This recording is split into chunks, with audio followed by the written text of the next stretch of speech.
Good morning, everyone. In this week's Torah portion, the Jewish people come to the Red Sea, and they turn around and they see the Egyptians running after them, and they cry out, and they begin to despair, and say, what will happen? Will we die here in the desert?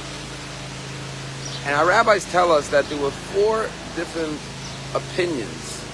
You know, they say 2 Jews, 3 opinions. Well, here there were 4 opinions. What to do as they were trapped between the Red Sea and the Egyptian armies.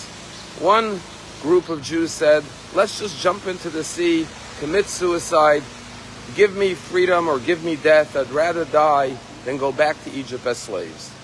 The second group said, no, why should we die? Let's wave a white flag, surrender, and go back to Egypt as slaves. The third group said, no, let's not surrender, and let's not commit suicide. Let's fight to our death. And the fourth group was the religious group. They said, let's pray to God. And so Moses turns to God to say, which direction should we go? What should we do? And God basically says to Moses, I already told you what to do.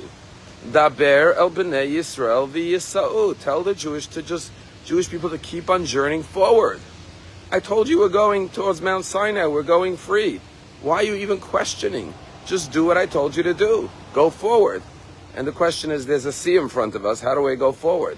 Well, Nachshon ben Aminadav took God's instructions to Moshe literally, and he walked into the sea.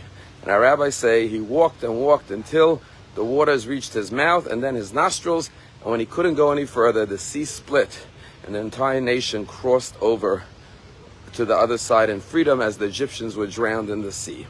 And our rabbis teach us the famous lesson.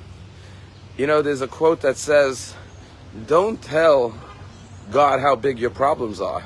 Tell your problems how big God is. God teaches us that if you have faith, you could expect the supernatural, the miraculous to happen. Sometimes in life we look for solutions, we look for ways, options, and we look at all the natural options. But we limit ourselves by our own capabilities, thinking what can possibly happen in the natural realm. But God reminds us that He is beyond nature. He is supernatural. And therefore there are options and solutions to the problem that are even beyond what you naturally, logically could perceive or expect. And therefore if you have faith in God, you don't limit yourself to the natural realm. You realize that God can transcend the natural realm and provide a miracle, a supernatural resolution. And if you have faith in that, and you act on that faith, God will split your personal sea to get you over to the other side of freedom. There's a story about an old man in Europe. He was a righteous Jew, but he was very poor. And not only was he poor, he was childless. And not only was he childless, but he was blind. And one day an angel comes to him and said, God saw how righteous you are, how pious you are. And he said, I should come and offer you any request. Any request you want, you can have.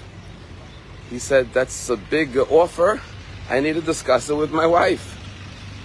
Come back tomorrow and I'll give you an answer. So he went home to discuss with his wife, what one request should they ask from God? And they had 4 options. They narrowed it down to 4 options. One was longevity, long life. Everyone knows the greatest blessing is long life. But then they said, maybe we should ask to be able to see, to be cured from our blindness, because what a gift to be able to see. But then they said, you know, we're poor. Maybe we should ask for a livelihood, that we should be wealthy and be able to live comfortably and give charity.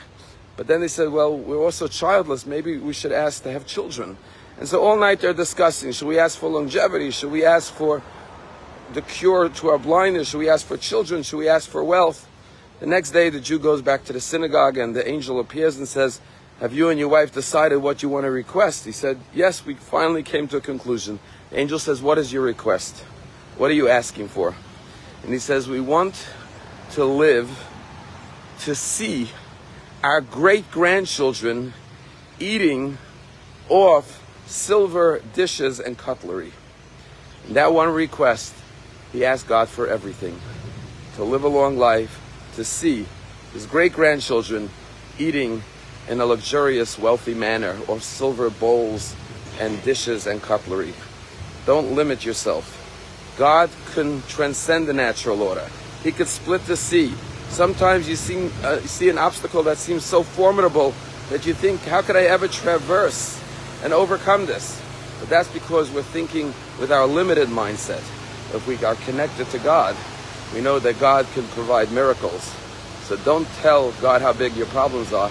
Tell your problems how big God is. Have a wonderful day.